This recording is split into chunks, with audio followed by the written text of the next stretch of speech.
Hey guys, Rowena Patton here. I want to talk a little bit about scripts. Nothing wrong with scripts for real estate agents. However, I want to encourage you to know your numbers because then scripts just become natural, right? They're not really scripts anymore. You're just telling the truth.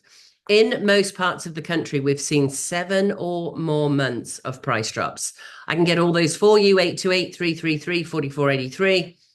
And what does it mean when you're seeing price drops, price cuts, as it's called in the real estate industry? But it just means that sellers are reducing the price of the house. They've probably had a good agent that's called them and said, listen, we haven't had showings. We're doing all of this marketing. We need to reduce the price. So what does 6, 7, 8, 9, 10, 13 months in some places mean in terms of price cuts? And why is that a leading indicator?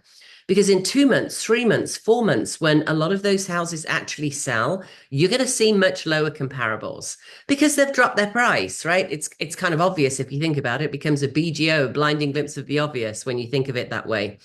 All those houses have been price cutting, price cutting, price cutting, price cutting. And we're seeing levels that we haven't seen since 2017 at the bottom, right? So just know that. And it's not something a lot of people are talking about. So have a look at those price cuts and compare them. If you need any help, if you're a real estate agent or a seller, either way, I'll help you. I've got 30 data points on every zip code in the country. I run a national program called Cash CPO, cashcpo.com if you want a full price offer on your home. So I have to know all of these data points around the country.